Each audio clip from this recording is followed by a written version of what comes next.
Hello दोस्तों, तो हाजिर हैं आज एक नए टॉपिक के साथ। आज का हमारा टॉपिक है दो सदिशों का सदिश गुणन या दो वेक्टरों का सदिश गुणन। इसके पहले हम लोग पढ़े थे दो सदिशों का अदिश गुणन। तो इस बार हम दो सदिशों का सदिश गुणन, जो कल का एक टॉपिक बचा हुआ था, उसी को आज पूरा करते हैं। तो वीडियो शुरू करने से पहले एक रिक्वेस्ट है कि वीडियो को ज़्यादा से ज़्यादा शेयर करें, लाइक करें, और अगर चैनल पर नए हैं तो सब्सक्राइब करें। तो आइए शुरू करते हैं। दो वेक्टरों का या दो सदिशों का सदिश गुणन, ठीक है, जिसको हम लोग वेक्टर प्रोडक्ट कहते हैं या क्रॉस प्रोडक्ट कहते हैं। तो वेक्टर प्रोडक्ट या cross product of two vectors, ठीक है। तो दो वेक्टर का क्रॉस प्रोडक्ट या वेक्टर प्रोडक्ट भी इसे कहते हैं। ये इस प्रकार से डिफाइन है कि यदि दो वेक्टर ए और बी हों, ठीक है, यदि दो वेक्टर ए और बी हों और इनके बीच का कोण थीटा हो, यदि दो वेक्टर ए और बी हों, इनके बीच का कोण थीटा हो, तो इनका vector product A cross B equal to होता है A B sine theta. Already बना हुआ है, इस थीटा को पहले करते हैं, A B sine theta into N, यहाँ कैप कर देंगे, ठीक है। तो दो सदिशों का सदिश गुणन कैसे डिफाइन है? दो सदिश ए और बी हों जिनके परिमाण ए और बी हों, ठीक है, दो सदिश वेक्टर ए और वेक्टर बी हैं, इनके परिमाण ए और बी हैं और इनके बीच का कोण थीटा हो, तो इनका सदिश गुणन इस प्रकार से डिफाइन है कि A cross B equal to A B sine theta, यहाँ एन कैप। क्योंकि इनका प्रोडक्ट एक वेक्टर क्वांटिटी होगा, तो इसलिए यहाँ एन कैप क्या है, ये ए क्रॉस बी की दिशा को डिसाइड करता है। मैग्नीट्यूड के साथ साथ इसमें दिशा भी होगा। तो एन कैप क्या है, एक यूनिट वेक्टर है जिसकी दिशा ए क्रॉस बी की दिशा में होगी, यानी ए क्रॉस बी या ए और बी के तल के लंबवत कहा जाएगा, ठीक है। ए क्रॉस बी की दिशा किधर होगी, ए और बी के तल के लंबवत होगा। आगे हम लोग देखेंगे कि इसका दिशा हम लोग कैसे निकालते हैं। तो राइट हैंडेड रूल या राइट हैंडेड स्क्रू रूल, ठीक है, दक्षिणावर्ती पेंच का नियम, उसके द्वारा निकालते हैं। तो आइए यहाँ से देख करके मैथमेटिकली इसको कैसे डिफाइन कर सकते हैं। तो हम मैथमेटिकली इसको डिफाइन कर सकते हैं। क्या कह सकते हैं कि दो सदिशों का सदिश गुणन उनके परिमाणों तथा उनके बीच के कोण के ज्या मीन्स साइन, ठीक है, उनके बीच के कोण के ज्या के गुणनफल के बराबर होता है तथा इसकी दिशा ए और बी प्लेन के लंबवत होती है, ठीक है। तो इस तरह से हम इसको डिफाइन कर सकते हैं, ठीक है। तो एक बार फिर से सुन लीजिए, क्या बोले हैं, दो सदिश या two vectors A cross B, ठीक है, दो वेक्टर ए और बी का vector product A cross B इस प्रकार से परिभाषित है कि यह इक्वल होगा उन वेक्टरों के परिमाणों तथा उनके बीच के कोण के ज्या के गुणनफल के बराबर होगा तथा इसकी दिशा इन दोनों वेक्टरों के तल के लंबवत होगी, ठीक है। अब बात करते हैं एन कैप के बारे में। तो एन कैप क्या है? एन कैप एक यूनिट वेक्टर है, यहाँ पर लिख देंगे, जहां ये एन कैप एक एकांक सदिश है, एकांक सदिश है। क्या है ये? जहां एन कैप एक एकांक सदिश है, यानी यूनिट वेक्टर है, जिसकी दिशा क्या होगी, वेक्टर ए तथा वेक्टर बी के तल के लंबवत होगी, लंबवत होगी।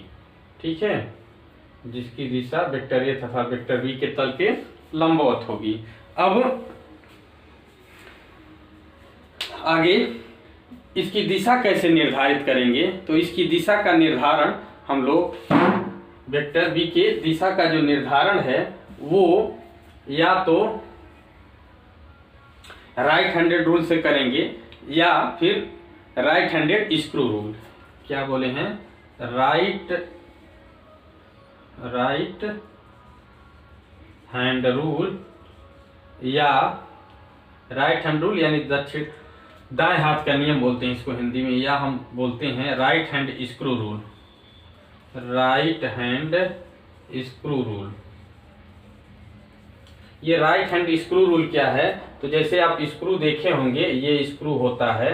ठीक है, स्क्रू ऐसे बना होता है, यहाँ पर इसमें थोड़ा सा ऐसे बना होता है। ठीक है, और ये इसके नोक होते हैं, इसमें इसको कुछ इस प्रकार से चूड़ियां बनी होती हैं। तो यहाँ पर देखें, जब हम पेंचकस लगाते हैं तो एक वेक्टर की दिशा ये हो जाती है और दूसरे वेक्टर की दिशा ये, कुछ इस तरह से पेंचकस इसमें हम लोग फंसाते हैं।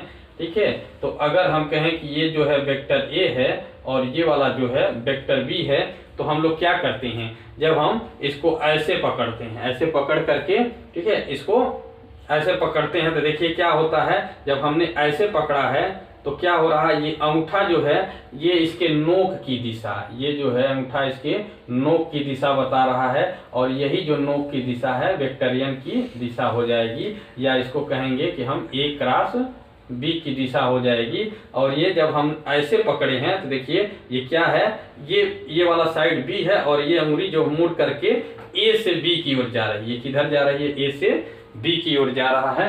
ठीक है, तो यही जो होता है इसी को हम लोग बोलते हैं, क्या बोलते हैं, राइट हैंड स्क्रू रूल। अब ऐसे में पकड़ करके जब हम ए से बी की ओर लाएंगे, देखिए जब ए से पकड़ के हम बी की ओर ऐसे करेंगे तो क्या होगा, इसकी दिशा ये ऊपर की ओर जाएगा। मीन्स अगर जब हम इस प्रकार से करेंगे, आप जैसे स्क्रू कसते हैं तो ध्यान से देखें, आप स्क्रू लेकर के भी देख सकते हैं कि ये हमेशा कसाएगा यानी ऊपर की ओर भागेगा। जब उल्टा इस तरह से करेंगे तो ये नीचे की ओर आएगा यानी खुलेगा। ठीक है, तो ये राइट हैंडेड स्क्रू रूल से हम एन की दिशा निर्धारित कर सकते हैं। राइट हैंडेड रूल भी यही बताता है कि वेक्टर ए अगर है, ये वाला बी है, ठीक है, ये वेक्टर ए है और ये वाला वेक्टर बी है, ये ए और बी, ठीक है, ए और बी का ये प्लेन है, तो जो ए क्रॉस बी की दिशा होगी, ये जो दिशा होगा ये ए क्रॉस बी की दिशा होगी, यानी यही दिशा जो है हम कह सकते हैं एन कैप की दिशा होगी। ठीक है, तो यही जो होता है राइट हैंडेड रूल भी कहलाता है। ठीक है, तो इस प्रकार से हम लोग इसकी दिशा का निर्धारण कर सकते हैं। ठीक है, और मैग्नीट्यूड की बात कहें तो मैग्नीट्यूड तो वेक्टर ए का मैग्नीट्यूड, बी का मैग्नीट्यूड और साथ में इनके बीच में जो एंगल है उसकी ज्या मीन्स साइन के गुणनफल के बराबर होगा। तो मैग्नीट्यूड ये हो गया, दिशा का निर्धारण ये हो गया। तो इस प्रकार से आप डिफाइन कर सकते हैं।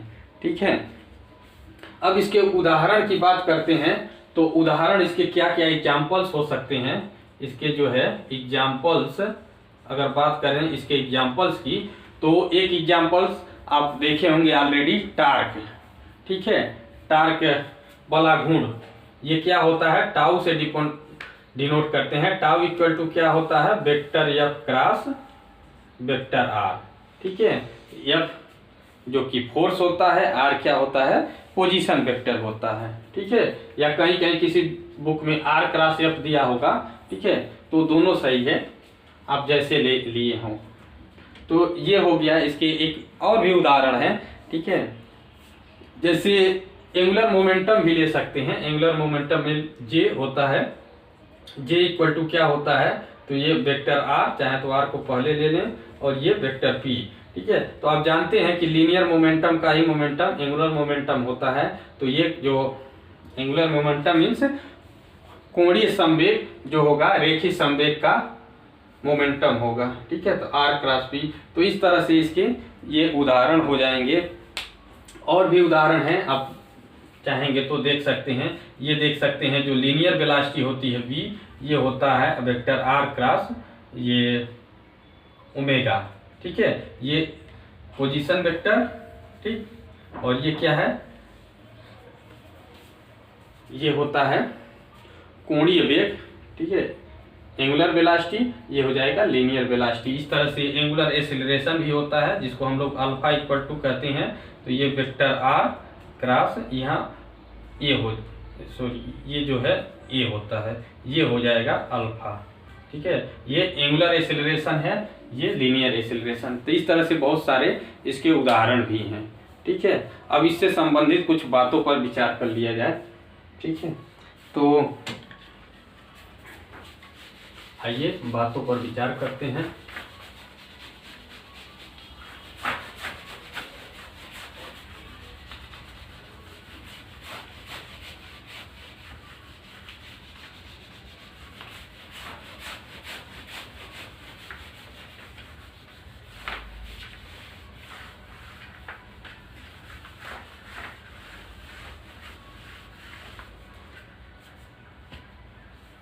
तो पहले तो बात करें, इसको नोट करके आप लिख ले सकते हैं। पहली बात तो ये कम्यूटेटिव नहीं होल्ड करता, कम्यूटेटिव लॉ होल्ड नहीं करता है। जैसा कि आप देख सकते हैं कि हम कह सकते हैं vector A cross vector B अगर ले लेते हैं, ठीक है, तो इसकी वैल्यू क्या होती है, A B sine theta into vector N होता है। लेकिन अब वही जब वेक्टर बी क्रॉस ए लेंगे, vector B cross vector A लेंगे, तो आप देखेंगे कि देखिए ध्यान से, यहाँ पर दो वेक्टर थे, ठीक है। ये वाला जो था ये भी प्लेन है, ये वेक्टर ए था और ये जो था वेक्टर बी था, ठीक है। और इनके बीच का ये जो कोण था ये थीटा था। जब हम ए क्रॉस बी ले रहे थे तो थीटा हमेशा कोण की दिशा ए से बी की ओर हम जा रहे थे, ठीक है। तो जब बी से ओ यानी कि किधर चल रहे हैं, एंटी क्लॉकवाइज चल रहे हैं, तो जब एंटी क्लॉकवाइज चल रहे हैं, ठीक है, तो यहाँ से देखिए जब इधर से अब बी क्रॉस ए ले रहे हैं तो बी से ए इधर ये कोण लेंगे तो ये कितना होगा, 360 माइनस थीटा हो जाएगा। तो अब क्या लिखेंगे, तो यहाँ से लिखेंगे बी ए साइन थीटा, न लिख करके क्या लिखेंगे, साइन थीटा की जगह इनके बीच का कोण 360 माइनस थीटा, और यहाँ पर अब एन हो जाएगा। तो यहाँ से देख सकते हैं sine 360 minus theta sine minus theta होता है, तो यहाँ से कह सकते हैं minus A B sine theta into N. तो यहाँ से देख सकते हैं कि ए क्रॉस बी की वैल्यू जो है vector A cross vector B is not equal to vector B cross vector A, यानी कि ये कम्यूटेटिव लॉ होल्ड नहीं कर रहा है, ठीक है। इसके अलावा इसमें ये चीज देख सकते हैं कि अगर इसका सेल्फ प्रोडक्ट देखें, बहुत ज़्यादा डिटेल ना जाएं, इनका सेल्फ प्रोडक्ट देखें, जैसे उसमें ए डॉट ए देखे थे, इसी तरह से वेक्टर ए क्रॉस वेक्टर ए देखिए, ठीक है। तो यहाँ से क्या आ जाएगा, तो यहाँ से ये आ जाएगा ए इंटू ए साइन, कोई भी वेक्टर खुद के साथ कितना कोण बनाता है, तो 0 बनाता है, और एन का है तो साइन 0 का मान 0 होता है, तो यहाँ से इसका मतलब पूरा 0 हो जाएगा। तो हम कह सकते हैं वेक्टर ए क्रॉस वेक्टर ए की वैल्यू जो होती है वो 0 हो जाएगी, यानी किसी वेक्टर का खुद के साथ क्रॉस प्रोडक्ट 0 आता है, ठीक है। ये नियम जो एकांक यूनिट सदिश है, ठीक है, यूनिट वेक्टर के केस में यूनिट वेक्टर,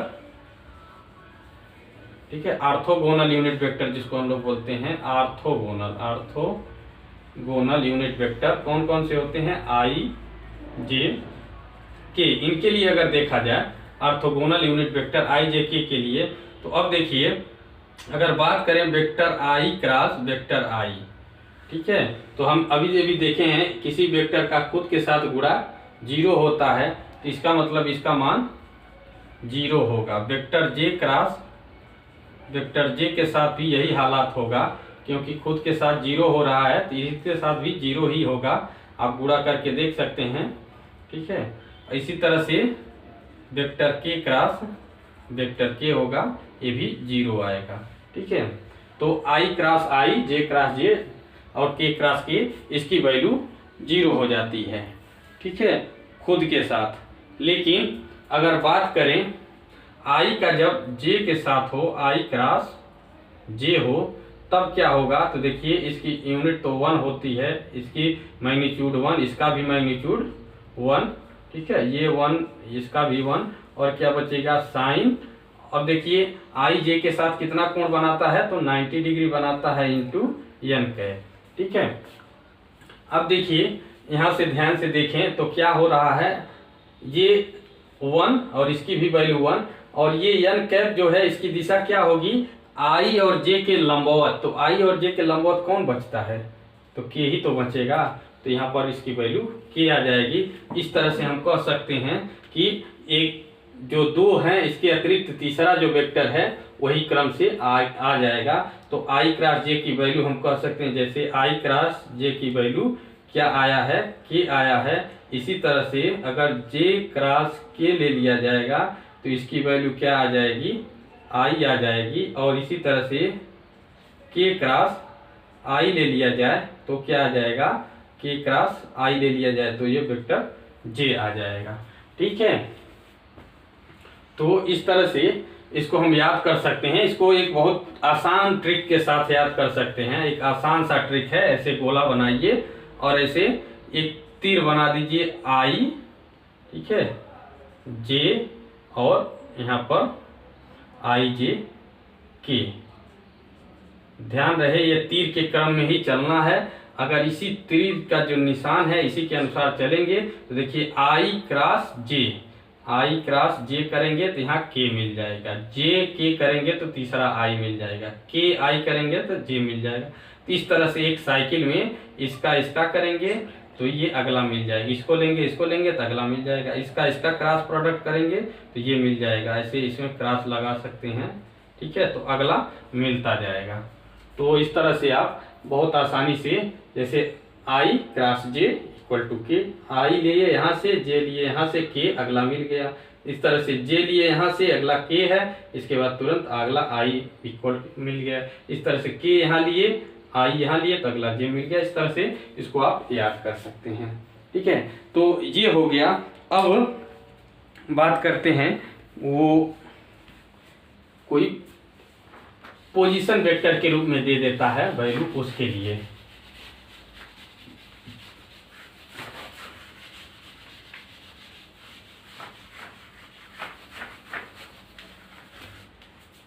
कोई पोजीशन वेक्टर के रूप में वैल्यू दे दे। यदि मान लीजिए ये अगला हो, जो भी हो, चौथा या पांचवा जो भी हो, तो अगला जो है ऐसे दे दे, वेक्टर ए दे दे equal to A X I धन ए वाई जे धन ए जेड के, ठीक है। इसी तरह से यहाँ दे दे वेक्टर बी इक्वल टू दे दे बी एक्स आई धन बी वाई जे धन बी जेड के। अब कहे कि vector A cross vector B निकालना है, तो क्या करेंगे, अब यहीं से क्रॉस प्रोडक्ट करेंगे, वेक्टर ए एक्स आई धन ए वाई जे धन ए जेड के क्रॉस बी एक्स आई धन बी वाई जे धन बी जेड के, ठीक है।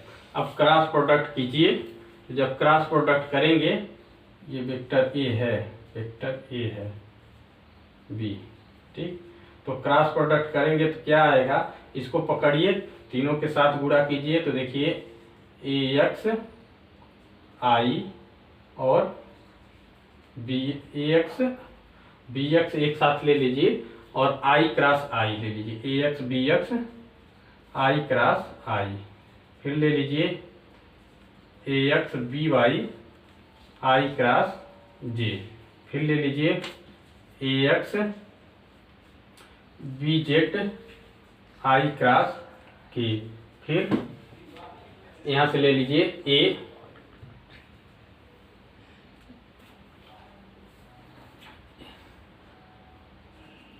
ए Y B X J cross I, और आगे लिख लीजिए A Y B Y J cross J, फिर ए वाई बी जेड, फिर क्या हो जाएगा J cross K, plus A Z B x क्या हो जाएगा के क्रॉस आई, फिर ए जेड बी वाई के क्रॉस जे, फिर यहाँ लिख दीजिए plus A Z B Z के क्रॉस के। ठीक, अब देखिए ध्यान से, अभी अभी हम लोगों ने देखा है कि जो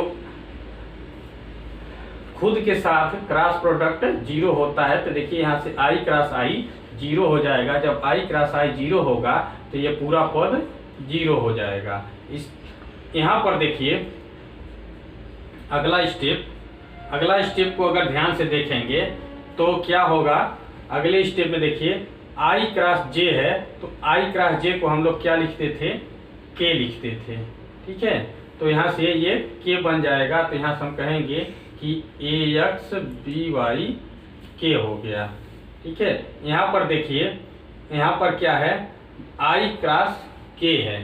ठीक है, अभी देखे थे के क्रॉस आई था तो जे था, लेकिन यहाँ आई क्रॉस के है, तो इसका मतलब जैसे देखें ए क्रॉस बी इक्वल टू जो था, जब हम बी क्रॉस ए कर रहे थे तो माइनस का अंतर आ रहा था, तो यहाँ साइन माइनस हो जाएगा। ठीक है, तो यहाँ पर क्या हो जाएगा, माइनस ये हो जाएगा, ये हो जाएगा माइनस ए एक्स बी जेड, और यहाँ पर क्या हो जाएगा, आई है के है। जैसे कि यहाँ पर अभी थोड़ा देर पहले बताए थे कि 3 लाइन ले लीजिए, यहाँ आई और यहाँ जे और यहाँ के। तो जब आई क्रॉस जे ले रहे थे तो यहाँ के आ रहा था, जे क्रॉस के ले रहे थे तो आई आ रहा था। लेकिन जब ये कब था, जब ये आप इधर से चलेंगे तीर की दिशा में, लेकिन जैसे ही आप इधर जाएंगे, ठीक है, यानी आई क्रॉस के करेंगे तो यहाँ माइनस लगेगा, तो माइनस जे होगा। ठीक है, इस तरह से जब जे के क्रॉस जे करेंगे तो यहाँ फिर माइनस लग जाएगा। तो जब भी उल्टा चलेंगे यानी क्लॉकवाइज तो माइनस, एंटी क्लॉकवाइज चलेंगे तो प्लस। तो ये चीजें ध्यान रहे। तो यहाँ पर देखिए यहाँ आई जे था तो सीधे के लिख दिया गया, लेकिन के और आई है यहाँ पर तो उस उल्टा है ना, ये देखिए आई के बाद के आए हैं तो माइनस लिख दिए, इसलिए माइनस और क्या हो जाएगा, जे हो जाएगा। इसके बाद चलिए अगला देखिए जे आई है। ठीक है, तो ये देखिए जे आई यहाँ पर भी माइनस हो जाएगा, और फिर क्या हो जाएगा ए वाई बी एक्स, और जे आई क्या है, जे आई के हो जाएगा। ठीक, अब आगे अगला चलिए, तो यहाँ पर देखिए जे क्रॉस जे है। अब हम जानते हैं कि किसी के साथ खुद से गुणा है, जे से गुणा है तो ये जीरो हो जाएगा। यहाँ पर देखिए यहाँ जे और के है, तो जे और के ये प्लस में जाएगा, तो ये प्लस हो जाएगा ए वाई बी जेड। ठीक है, अब देखिए अगला स्टेप, यहाँ देखिए यहाँ क्या बच रहा है, तो के क्रॉस आई, के आई ये पॉजिटिव होगा तो प्लस हो जाएगा, यहाँ पर जे आई, तो यहाँ पर जे के है, आई यहाँ पर होगा आई, और यहाँ पर क्या होगा के आई जे हो जाएगा, तो ए जेड बी एक्स जे हो जाएगा। फिर अगला आइए, तो अगला जो है यहाँ देखिए लिख देते हैं माइनस, ये देखिए के जे है तो के और जे यहाँ माइनस हो जाएगा, तो ये हो जाएगा माइनस ए जेड बी वाई, और के जे तो यहाँ आई हो जाएगा। ठीक है, और ये वाला देखिए के क्रॉस के है तो ये वाला तो जीरो हो जाएगा। ठीक है, तो अब देखिए क्या बच रहा है, तो यहाँ से देखिए अगर सबसे पहले आई कॉमन ले लें तो आई वाला स्टेप देखिए एक यहाँ है, तो ये क्या बच रहा है ए वाई बी जेड माइनस ए जेड बी वाई, और यहाँ आई बाहर हो गया। इसके बाद जे वाला यहाँ देखिए, तो जे वाला एक यहाँ है और एक यहाँ है, तो यहाँ क्या बच रहा है प्लस में ए जेड बी एक्स माइनस ए एक्स बी जेड, और क्या बच रहा है, इसको मिटा दे रहे हैं, इसका काम नहीं है तो इसको मिटा दे रहे हैं। तो यहाँ पर क्या हो गया, जे हो गया। एक और बच रहा है ये वाला पद, ठीक है, और क्या बच रहा है, प्लस ए एक्स बी वाई माइनस ए के साथ, देखिए यहाँ पर है के साथ, कहाँ है, यहाँ पर है ए वाई बी एक्स, और यहाँ पर ये के हो गया, ठीक है। तो ये मिल के आ रहा है किसकी वैल्यू, ए क्रॉस बी की वैल्यू, ये वाला पद आ रहा है आपको, ए क्रॉस बी की वैल्यू ये मिल रहा है। लेकिन ऐसे जो है, ऐसे याद कर पाना हो सकता है कि थोड़ा मुश्किल हो, तो इसको आप चाहें तो डिटर्मिनेंट की तरह भी सॉल्व कर सकते हैं। डिटर्मिनेंट कैसे सॉल्व किया जाता है तो आपको पता भी होगा, क्योंकि यहाँ लिख देते हैं, डिटर्मिनेंट की तरह सॉल्व कीजिए, vector A cross vector B equal to क्या हो जाएगा, तो यहाँ लिख दीजिए आई, यहाँ जे, यहाँ के, ठीक है। यहाँ लिखिए ए एक्स, ठीक, यहाँ ए वाई, यहाँ ए जेड, यहाँ बी एक्स बी वाई और बी जेड, ठीक है। अब जब भी आपको सॉल्व करना होगा तो डिटर्मिनेंट की तरह सॉल्व कर सकते हैं। आई को लेंगे और ये लाइन छोड़ देंगे तो गुणा कर देंगे किसके साथ, ए वाई बी जेड, देखिए ए वाई बी जेड है, फिर उसके बाद माइनस साइन के साथ ऐसे कर देंगे। सबसे पहले इधर से ऐसे गुणा करेंगे, फिर जब इधर से करेंगे तो माइनस ले लेंगे, फिर दोबारा जब जे को लेंगे तो ये लाइन और ये लाइन छोड़ देंगे, और फिर इसको इसके साथ गुणा करेंगे, माइनस इसके साथ, ठीक है। जैसे कि डिटर्मिनेंट सॉल्व किया जाता है, तो यही चीज एकदम हुबहू आ जाएगा, ठीक है। तो बस आज के लिए इतना ही। कोई प्रॉब्लम हो तो कमेंट बॉक्स में लिखिए। वीडियो को ज़्यादा से ज़्यादा शेयर करना न भूलें। धन्यवाद।